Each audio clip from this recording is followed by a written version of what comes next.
All right, well, welcome back to Exhaust Sports Auto. My name is Kevin, and I am once again back here at Cabriolet Motors to do another review for you guys. Actually, it's a double review because they actually have two M3s here for sale. This normal standard M3, this is a 2016 model year with about 21,000 miles, and the other is a competition M3, which I've already driven. So I'm going to make comparisons with that vehicle as well, and that competition has about 40,000 miles on it. So if you're interested in either one of these vehicles, please do contact Cabriolet Motors. And if you're actually local, even if you're not local, the main thing that they like to tout at this dealership is actually their consignment deals that they do here. So you can sell your car under consignment. It's actually literally the best way to sell a vehicle, essentially. So if you're interested in that, if you don't want to lose your rear end out in the car, if you want to get full market value for your car, consider selling your car here under consignment. And also you can even join their exotic Carolina car club if you would like, where they have a bunch of exotic cars, people get together. So peruse their website. I'm going to leave everything down below, but let's get into this review. And why am I doing a review on this BMW? Because, well, it's first of all, it's a legend, but I've also recently driven the RCF, actually the 2020 RCF. So if you're interested, definitely check out that review. But this is going to be a kind of a perfect comparison to make with that vehicle. Just get this bad boy out of the road here.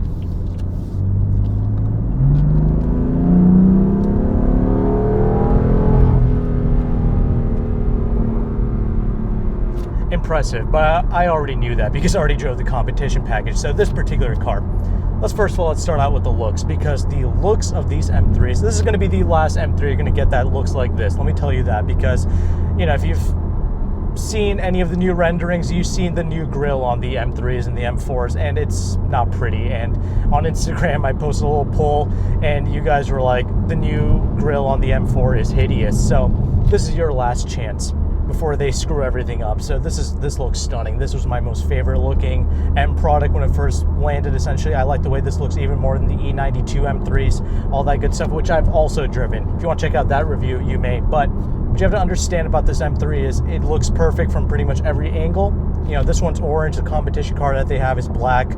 Both of them look stunning in their own ways, but you can be the judge of that. Most importantly though, if you've been following my channel at all, the biggest thing for me with BMWs is their ride qualities. I've personally owned the 440i. Before I got the LC500, I was owner of the 2019 BMW 440i, which I was leasing.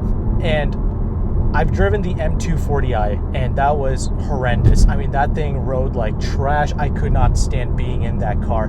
However, I've now driven this as well as the competition M3. And let me tell you, both of these cars I can 100% tolerate out on the road. It does not ride as well as the RCF, but it doesn't need to be. This firmness, this chassis, all of it translates into a phenomenal kind of driving experience, as I'm about to demonstrate here. You know, I chucked this thing in. I have never felt a more neutral car than this in this class. It is tremendous, dude. I just chucked this thing in there, no problems. I mean, it is such a champ the way that it handles these corners. So that's fantastic. However, the competition car I drove actually has the 20-inch wheels on it. So I was like, oh my goodness, dude, this is going to be horrendous, but it wasn't. And this is the regular M3, so it's a little bit less stiff. And this thing has 19-inch wheels, which is perfect. The M3 actually came with 18s as well. That was the smallest size wheel that you can possibly get. However, even with the 19s, dude, this is totally tolerable. I can do this. Is actually riding better than the 440i I drove. I kid you not. Actually, it's about the same, but I mean, this is very impressive. Dude, because the M240i I drove, dude, that thing was breaking my back. It was terrible. So this, a huge step up. I really appreciate this quite a bit. Now this car has like adaptive everything. That was the main thing. You know, a lot of people, they're upset by the electric steering rack. Well, let's put that into the Sport Plus mode, because I was driving around in comfort this entire time. And just put everything in Sport Plus, and let's just do our thing with it. But yes, electric everything. That's the main thing with this car. Does it feel unnatural? Not as much as you would think.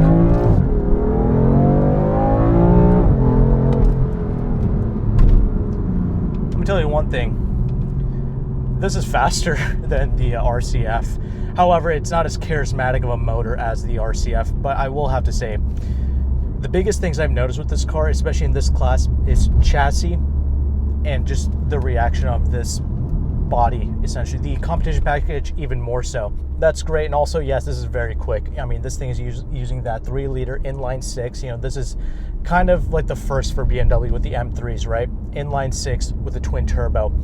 The thrust is incredible. I've driven the 4-liter M3 as well, and I'm not gonna lie, even the V8 actually, it wasn't the most charismatic engine to me anyway. That was primarily because, well, it kind of felt like one big inline 6 engine, essentially. It was plenty fast. I mean, I had no issues with that, but this is obviously gonna annihilate that in terms of a straight line performance, but also everything, you know, very natural. Brakes are very good, stops well, but also very, you know, natural feeling, so I like that. But yeah, you know, this thing produces about 424 horsepower, about 406 pounds-feet of torque.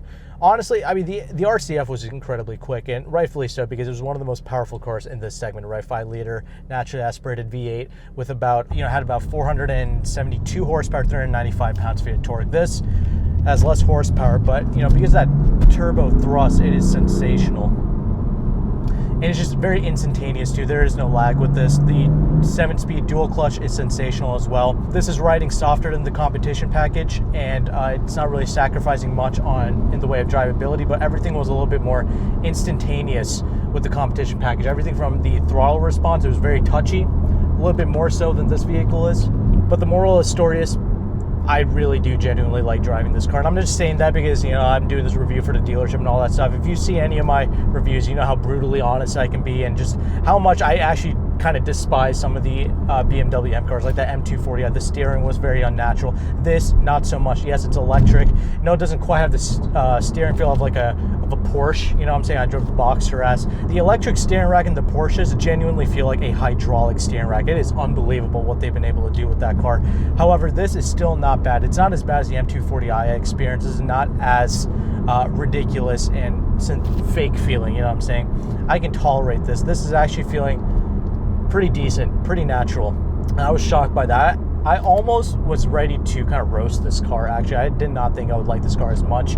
So, you know, Lexus freaks out there, do I like this more than the RCF? In some ways, I can actually get away with owning either of these cars. And let me tell you, another main reason why I actually wanted to come here, it's actually not just because it's an M3, it's a legendary car. I've noticed in the used car market, dude, these things are genuinely holding their value, even slightly better than the RCFs I've noticed, which is ridiculous to me. That's another thing. I mean, these things with slightly over 20K miles and the competition package being worth even more money, I just cannot believe the resale value of these things. These are just a tad under $50,000. So you can buy this and not really lose your rear end out. And I actually kind of prefer this M3 to the competition package because it's a little bit softer, it's a little bit more natural feeling in the way that it drives.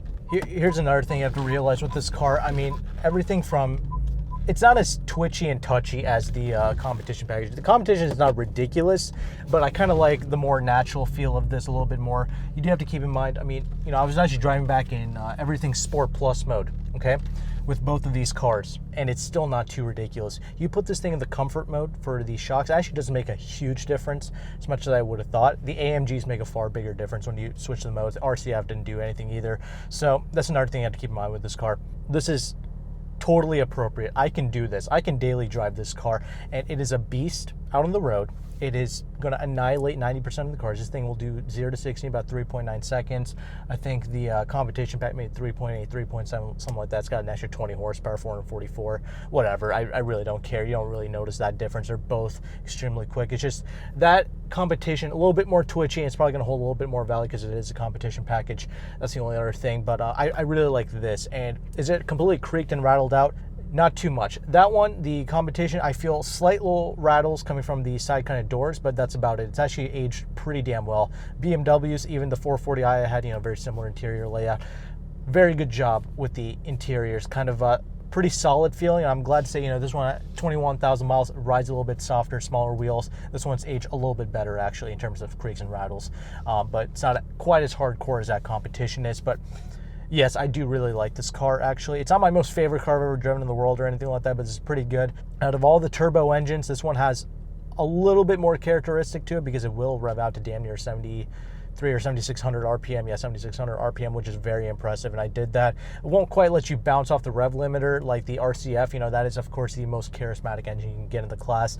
Very comfy, and also that is probably the most solid feeling car in the class. It's just a Lexus, you know what I'm saying? So of course it's going to be the most solid feeling, but this is very good still. Between a AMG, this is going to age far superior to that, and it has a lot of nice little features here, which I'll discuss in the interior segment. Yeah, very good car. If you're afraid of BMW ride quality, don't be. This is doing a great job, no issues. And steering feel isn't super synthetic. It's not the best steering feel in the world, but it's not bad. This is not as unnatural and like stupid feeling as you might think it is. So all very appropriate, very good. Something to consider in the used car segment. Genuinely, it's holding its value. These two models are one of the better ones I've seen for sure, and its condition is very good. But let's get into that. Let's talk about the interior segment, because I like what they did here with the M3 interior compared to kind of like the 440i I owned. There's nice little use of carbon fiber here, which is nice. You know, it's like a high quality looking carbon fiber too, nice and shiny. Real stuff, not the fake. There's a lot of fake carbon fiber being used in this industry now, but everything is good. It's solid in here. And actually what I noticed with the competition packages, if you get in the rear end of that car, it's even more solid in the rear end because nobody's using it, right? So everything from the door handles, everything, it's nice and solid. Another thing with the M3s, this is actually a usable automobile. It's not like the other cars, dude. Like, purpose of these cars is to be like that practical kind of everyday usable kind of car. You know, if you can only have one car, this is kind of the stuff that you look into, right? You know, Lexus, the only other car they make is a GSF, so there is that. It's a mid-sized car. This is more of that, not quite compact, but as you're going to see in the interior segment, you know, I've driven the 335i's, and obviously I own the 440. I have plenty of space to fit in the rear seats. That's not even remotely an issue. But yes, interior build quality, you know, it has that German car solidity that a lot of people seek. This has that here. And one-touch automatic windows, I absolutely love that. Relatively thick glass being used, so actually this car is pretty damn refined. Actually, this car will really get away from you. You can be doing 20 over the speed limit, not even know it. So it's pretty easy to get tickets in here. It's not the most refined car, that's not the point. There's a lot of tire noise coming from the competition package in particular. This one also has like the Michelin Pilot 4S tires or whatever, but not as much road noise and stuff being used. So this is a little bit more refined, so that's another reason why I like the regular M3 a little bit more than the competition. But yeah, this is reasonably quiet. I mean, this is right in line with the RCF. You know, RCF was also making a lot of road noise. All the cars in this segment will, because they're running on summer tires, so you have to keep that in mind. A lot of storage space. You know, you can definitely put a big bottle in the door panel here. I like that. Everything, you know, nice, solid feel. I like the iDrive system of this particular generation. That is great. Very easy to use, intuitive. There's no Apple CarPlay, Android Auto for this generation. You don't need it. Just connect to your Bluetooth, and you have the phenomenal Harman Kardon sound system, which I really enjoyed, and pretty much all the BMWs are equipped with this. Steering wheel is excellent. The size is excellent. You know, the ergonomics, BMW always nails that stuff because that's what they're known for, ultimate driving machine or whatever. So they're not going to screw stuff like that up. These paddle shifters, excellent. Love the size, love the shape. Perfect. These seats, so the seats are pretty different for both the competition package and this car. These seats are a tad bit more comfy to me, but I like what they did with the competition seats. They put like big holes in the car, and the holes in the seat, I guess, to improve airflow, you know, I guess, with your back not getting sweaty or whatever, but also to, I guess, save weight, because leather seats do weigh a lot, so there is that. And both these cars do some of the lightest cars in the class, about 3,500 pounds. That's pretty damn good, I'm not gonna lie. 3,600 pounds, that's pretty good. Other thing, gauge clusters, very simple, analog gauge clusters. Stupid easy, that's what I love here. Seats, again, very comfortable. You know, I kind of prefer these a little bit more, but, you know, supple, aged extremely well. That's another thing I like about these seats. You know, with all these miles, both the seats have aged really well, so I like that quite a lot. Climate control, again, completely separated from the screen. You have heated seats in this particular car. Everything's separated from the screen. I like that. And also, another thing you have to keep in mind with these vehicles, this is one of the more reliable BMW like generations, essentially. The newer M cars and just BMWs in general got more and more reliable, which I really love. So that's another great thing. A lot more forged internals, you know, aluminum, you know, a lot of cooling is being done with these cars, so that's great. So it's gonna last a little bit longer. You get a nice little aftermarket warranty, you are good to go with this car. I can actually genuinely kind of even recommend this car to someone now, actually, because of just how far they've come in terms of reliabilities. I'm blowing up all the time, so that's great.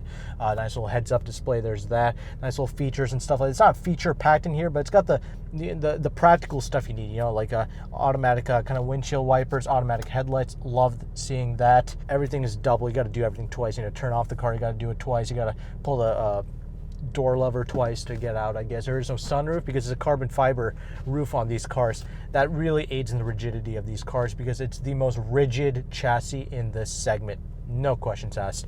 That's something I really appreciate. Storage space is still kind of lacking in here. Kind of center armrest, nothing going on in there. You can't really put much in there. I do like the cup holders and all that good stuff. That's pretty good. And you know, I got a little tray in the front here. The glove box is actually a pretty decent size, so I don't mind that. Let's go ahead and let's talk about that rear seats because I fit back there perfectly. I'm 5'11". Getting in and out of this car is not ridiculous with none of these cars. All the kind of cars in this segment, RCF, AMG, RS Audis, they're all very easy to get in and out of. It's another thing, you don't have to break your back, contort your figure to get in here, so that's good. Plenty of headroom, that's not an issue because that's no sunroof. And you can't fold down the seats, there is no center armrest, nothing like that, but you have your own HVAC back there and heated seats back there as well. The competition package actually has peasant blockers. No idea why, it's not a big body car, but it's got it, so that's pretty cool. Trunk is also extremely massive, so fantastic, dude. Love how practical this car is. This can truly be the one car that you own, and this is not like the other hype cars. This is actually one of the few cars I feel like you can own in the long term with the aftermarket warranty, of course, and actually be satisfied driving this car. This does not feel like it's going to get old because I loved my 440i. That was one of my most favorite cars I've ever driven, and I liked it because it was reasonably comfortable, and also nothing felt unnatural in that car. The steering, everything. This a little bit more so, but you know, the speed more than makes up for it. You know, the speed is tremendous with this car. Of course, there's, you know, some form of pumped in audio with this car. It's, you know, it is what it is with these things, but this is natural, reasonably comfortable. That's what I like, and I'm pleased to say that about this car. Now, do I like this more than the RCF? Again, for certain things, not for others. And the RCF, you know, it's both of these cars, I'm very proud to say, these are kind of the two cars for me. If you're going to be financing these things, you're not going to lose your rear end on either of these cars, so that's great. If you favor just the ultimate kind of chassis, if you've dreamt about that, if you want the slightly faster car, this is that. If you're looking for a more charismatic V8, the only V8 actually like that in its class, with a more solid aging interior, if you're really going to keep it a long time, then the RCF might be the better choice for you. Also, it's a tad bit, it's actually more comfortable than the M cars, so yes, this is pretty good, but that's like a slight tad bit more. Also, the transmission, this is the best transmission in its class as well. This is this dual clutch 7-speed thing. Nothing's touching this. This is tremendous. I use the paddles, I use everything in the competition package. Dude, it's great. So engine and transmission, it's the main things that BMW is known for. A lot of the aluminum that they're using underneath, you know, this is a quality built object actually, and it's not totally stupid, synthetic, and completely useless out on the road. Yes, this power is a little tad bit too much for the street, but hey, it's effortless and it rings out naturally and progressively, almost like a naturally aspirated motor. So there's that. Not a whole lot of sound though. Got a slight little grumble from the exhaust, that's about it. But yes, that's my review on the M3 and the M3 competition.